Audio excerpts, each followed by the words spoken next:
Kedua, Nur Muhammad. Ya, Muhammad. Yang mana sebenarnya Nur Muhammad dan Nur Zir? Ini kajian perlu jelaskan karena Nabi Adam pada saat dilahirkan dia melihat Muhammad. Ya, Muhammad. Siapakah Rasulullah? Nabi Muhammad, Nur Muhammad itu dengan siapakah Nur Zir? Makasih. Assalamualaikum warahmatullahi wabarakatuh.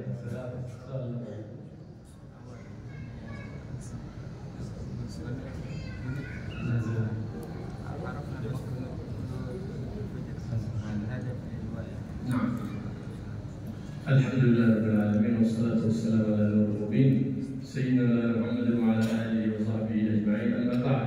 Faqad qala sallallahu alaihi wasallam al-'ilm khazain miftah as-su'al. Ay insan yashkil 'alayhi mas'ala fid-din falyas'al man tasala 'ilmuhu bin Nabi Muhammad sayyidil anbiya wal mursalin la man tasala 'ilmuhu bi Google. حينئذ يعرف الحقيقة ويعرف الشريعة بالسند المتصل على النبي محمد صلى الله عليه وآله وسلم. Nabi SAW bersabda, ilmu itu adalah harta karun. Ilmu itu bagaikan lemari-lemari yang terkunci. Maka kuncinya itu adalah bertanya. Maka jika kita mempermasalahkan sesuatu khususnya di dalam agama, maka hendaknya kita bertanya. Bertanya ke siapa? Bertanya kepada orang yang ilmunya itu tersambung dengan Nabi Muhammad SAW. Bukan bertanya kepada orang yang ilmunya malah tersambungnya ke Google malah. Karena tatkala kita menanyakan ilmu tadi kepada orang yang berhak untuk kita tanya, yaitu yang ilmunya bersambung dengan Nabi Muhammad SAW, maka kita akan mengetahui hakikatnya. Kemudian kita akan menjalankan dan mengetahui syariat dengan sanad yang benar. السؤال الأول فهو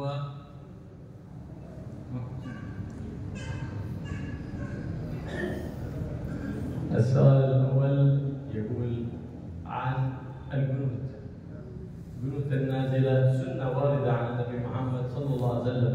قنوت الفجر بعضها بعض الصلاة، إذا تركه الإنسان سنة له سجود السهو، سنة له وصلاته صحيحة.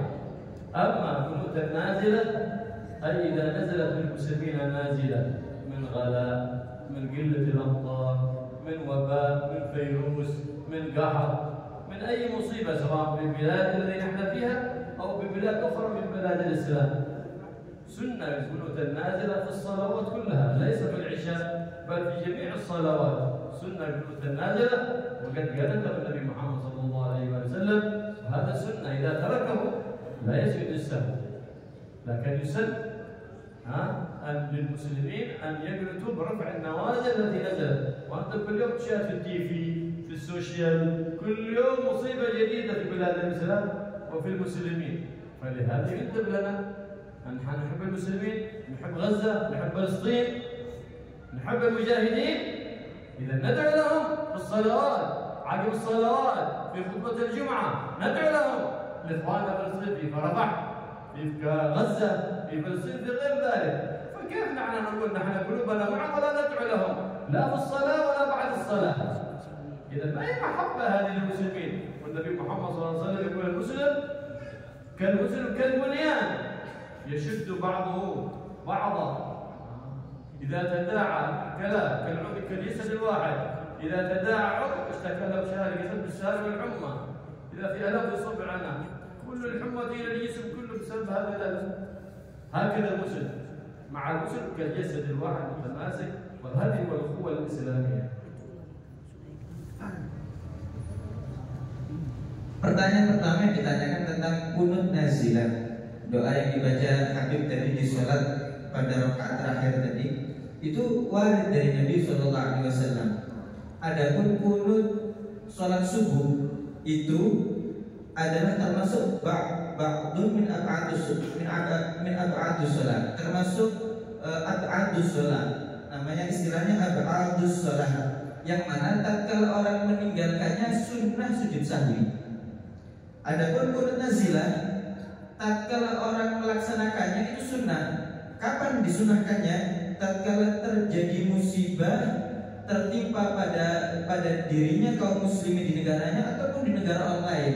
Baik musibahnya itu karena harga yang tinggi, kemudian ataupun hujan yang tidak turun-turun, atau turunnya musibah virus atau musibah apapun. Tatkala turun itu musibah baik di negara kita ataupun di negara Islam yang lain, maka kita disunahkan oleh Nabi SAW untuk membaca qunut nazilah tadi.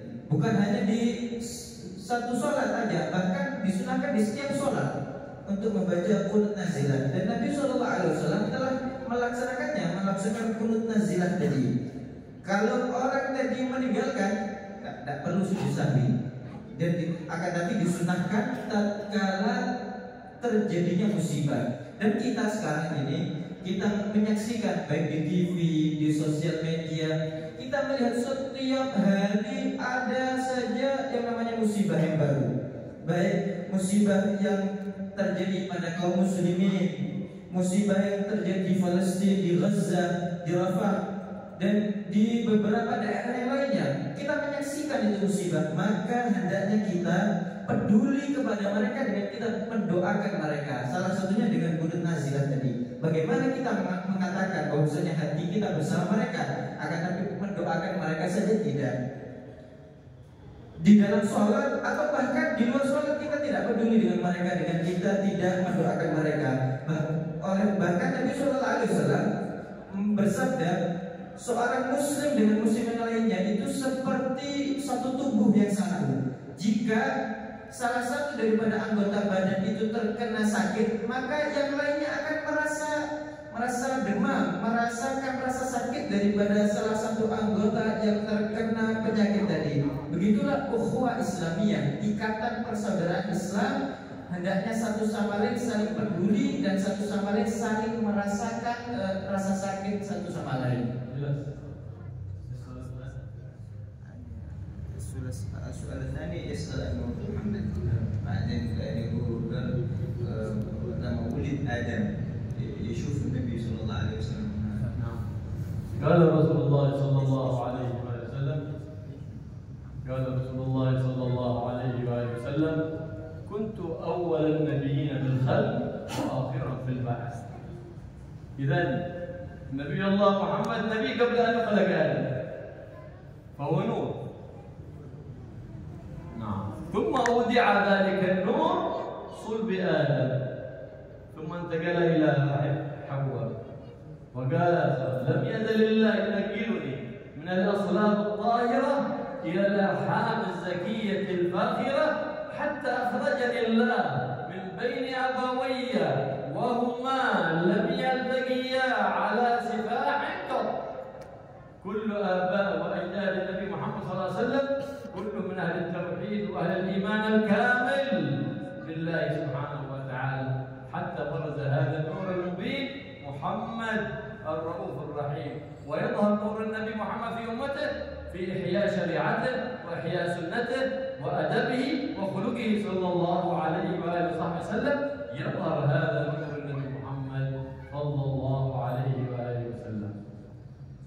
Nabi SAW bersabda, aku adalah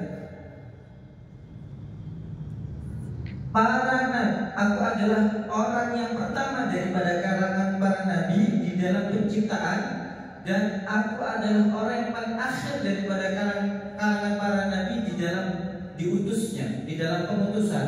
Nabi adalah nabi paling terakhir diutus, akan tapi dalam penciptaan Allah menjadikan beliau orang yang pertama yang diciptakan oleh Allah Subhanahu wa taala, dan itu adalah nur, cahaya Nabi Muhammad SAW. Kemudian cahaya ini berpindah-pindah dari mulai Nabi Adam, kemudian ke rahim Ummi Hawa, kemudian ke bawahnya, terus demikian. Cahaya Nabi SAW tersebut terus berpindah-pindah daripada sulbi kakek beliau ke rahim nenek beliau, terus demikian sampai muncul kepada Nabi Muhammad, sampai kepada ke ayah dan ibu Nabi Muhammad, kemudian beliau keluar ke muka bumi ini. Dan tidak pernah daripada kakek-kakek Nabi, orang-orang tua Nabi tersebut tidak pernah sama sekali melakukan sifat jahiliyah, tidak pernah melakukan hubungan yang diharamkan oleh Allah Subhanahu wa taala. Jadi dari mulai dari Nabi Adam sampai terlahirnya Nabi sallallahu alaihi wasallam semuanya di dalam nikah yang sah.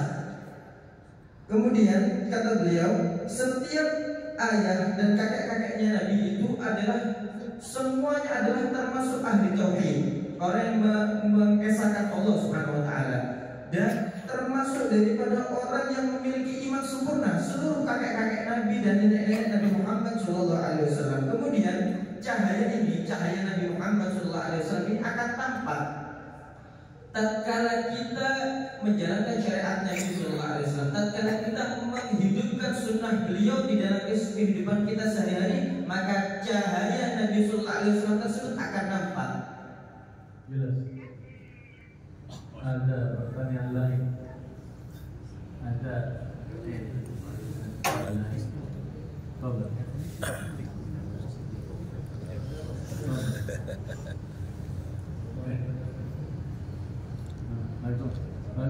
Ya langsung. Terima kasih banyak, Bin. Dalam surah Al-Ahzab ayat 72 itu disebutkan inna aradna al-amanata lis-samawati wal ardi. Pertanyaannya, ma makna zaluman jahula? Kenapa manusia disebut zaluman jahula? Padahal Allah Subhanahu wa taala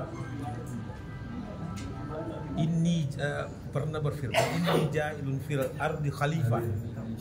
Kemudian dalam ayat ini disebutkan innahu kana zaluman jahula. Ma makna al-insan kana zaluman jahula. إن عرض الأمانة على السماوات والأرض. الأمانة هي الشرائع، هي الأمانة، هي تعاليم الدين، عرضها الله سبحانه وتعالى فأبين أن يعملونها. الإنسان قال أنا أقوى من الجبال وأقوى من السماء والأرض، فحملها الإنسان. الإنسان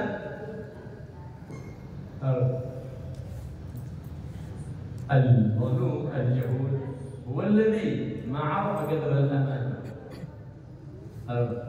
لأن الإنسان لا يخلو من ظلم. الإنسان لا يخلو من ظلم، فإنه إن قصر في سنة فقد ظلم نفسه، أو ترك الواجب ظلم نفسه، فعل حرام ظلم نفسه، فعل مكروه ظلم نفسه. نعم. فمن الإنسان جهله بأنه قد الإنسان وما سمي الإنسان إلا لينسيه، لأنه ينسى فيقع في خطيئة ثم يتوب إلى الله سبحانه وتعالى، وهذا الذنب من الجهل. لكن الغفلة، لكن المؤمن في الحال به. إن الذين اتقوا إذا مسوا طائف من الشيطان وقعوا في الجهالة،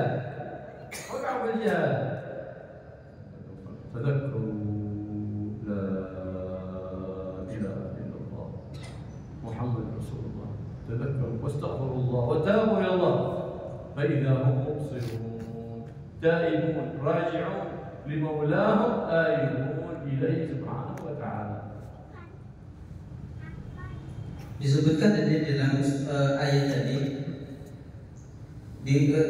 beliau bertanya, kenapa manusia itu disebut zaluman jahulan?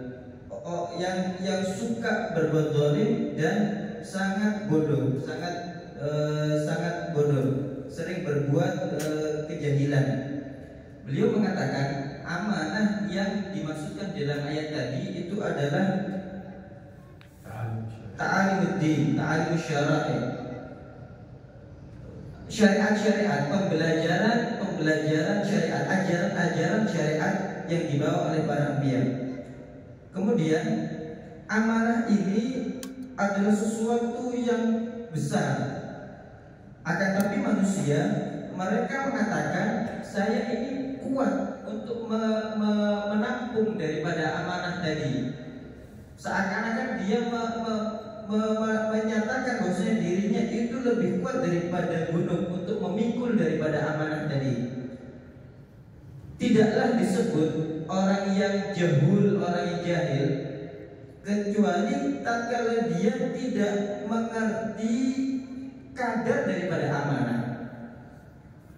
Karena manusia itu tidak lepas daripada kezaliman. Tatkala dia itu teledor di dalam sunnah, dia berbuat zalim. Tatkala dia melakukan maksiat, dia berbuat zalim. Tatkala dia tidak melakukan hal yang wajib, dia berbuat zalim. Maka tidaklah manusia itu disebut dengan insan kecuali karena nisyanihi, karena dia suka lupa, dia suka lalai.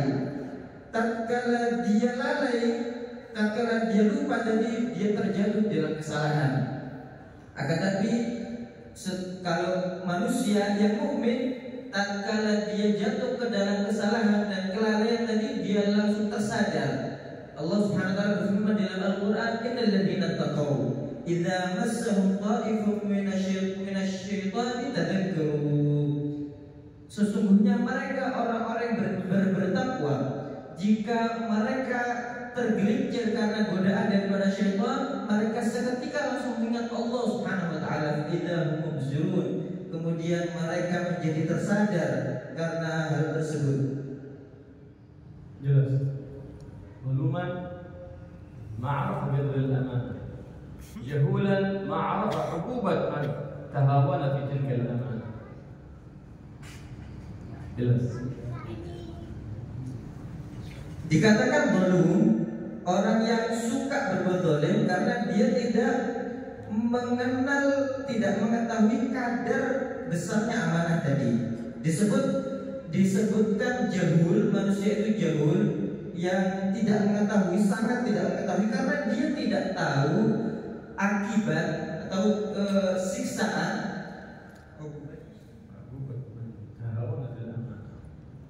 siksaan bagi orang yang menyepelekan daripada amanah tadi, sehingga dikatakan zaluman jahulan. Ada pertanyaan lain? Ada. Begini bisa saya jelas tadi pertanyaan saya. Pertanyaan. Jadi begini, inti pertanyaan saya begini. Di surah Al-Baqarah itu tadi disebutkan Allah berfirman, "Inni ja'ilun fil ardi khalifah." Kemudian saya hubungkan dengan surah Al-Ahzab ini, kenapa kemudian manusia itu dikatakan zaluman jahula? Nah, satu, kedua, salah satu yang menyebabkan derajat manusia itu lebih tinggi dibanding makhluk-makhluk yang lain karena hanya manusia yang menerima amanah itu. Tapi kenapa kemudian Allah mengatakan bahwa sesungguhnya manusia zaluman jahula? Itu inti pertanyaan saya. Allah sendiri menyerahkan amanah, gunung tidak mau menerima, sama walat tidak ada yang mau menerima, kemudian diterima oleh manusia. Tapi kemudian Allah menyebut bahwa sesungguhnya manusia itu bodoh. Itu yang kenapa Tuhan mengatakan manusia bodoh sementara dia ingin memberikan amanah itu. Khalifah, Allah Ta'ala khalifah fil ardh. Ya. Ala Sayyidina Adam. ما الخليفة على سيدنا آدم في الخلق قبل أن يشرع الشرائع، ثم بعد ذلك أن خلق الله سبحانه وتعالى الخليفة أبونا آدم وأودع ذريته في صلبه، حينئذ جعل هناك الأمان، نزل الأمان، الشرائع التي نزلت على الأنبياء بوحي من الله على أنبيائه. هذه الأمانات الله سبحانه وتعالى هو الخالق، هو الذي خلق الإنسان وهو أعلم بطبعه. طبعه الظلم، طبعه الجهالة ونسيان عقوبة من تهاون في الواجبات، من تهاون في الأمانة، فلهذا سمي ظلوما جهولا. هذه الآية لا تنافي الآية الأولى. الله سبحانه وتعالى خلق الإنسان قال يا ابن آدم إني أحبك. الله يحب الإنسان، أحسن خلق عند الله الإنسان، فبحقه عليك تكون لي محبا. بماذا؟ بالحفاظ على الأمانة، تكون محب لله. قال تعالى قل إن كنتم تحبوا الله فاتبعوني.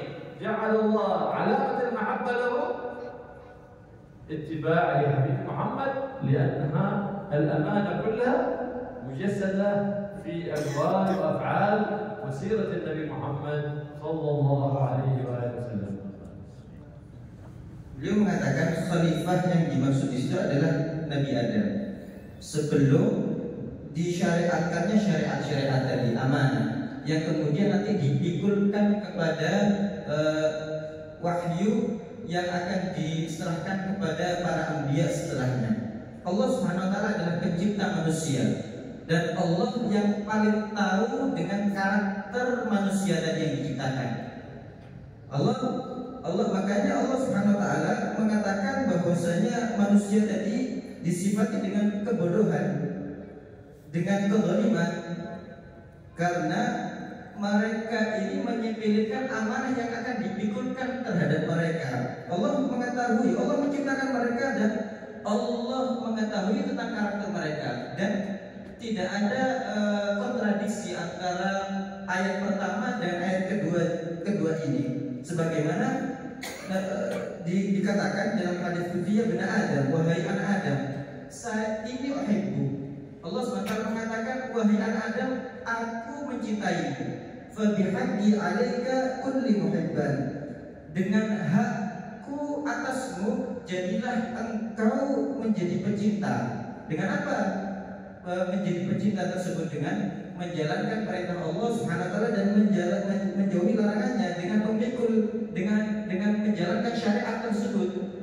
Oleh karena itu, Allah Subhanahu wa taala menyatakan dalam Al-Qur'an, "Qul in kuntum tuhibbunallaha fattabi'uni yuhibbukumullah." Katakanlah wahai kekasihku Muhammad, jika kalian mencintai Allah, apa tandanya?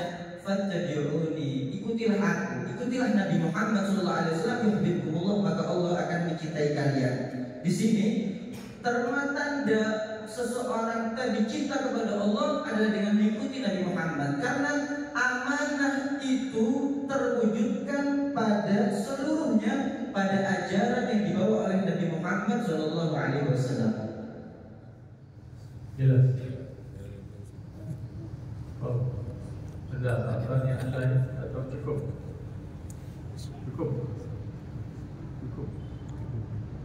Dan ada pertanyaan? Alhamdulillah. Ada pertanyaan? Ada? Alhamdulillah. Alhamdulillah. Alhamdulillah. Ya Rabbana lakal hamd. اللهم علمنا ما جهلنا ووفقنا العمل بما علمنا وزدنا الاخلاص يا رب العالمين. ربنا انفعنا بما علمتنا رب علمنا ما ينفعنا يا رب العالمين وفقهنا في الدين وعلمنا التأويل واهدنا الى سواء السبيل برحمتك يا ارحم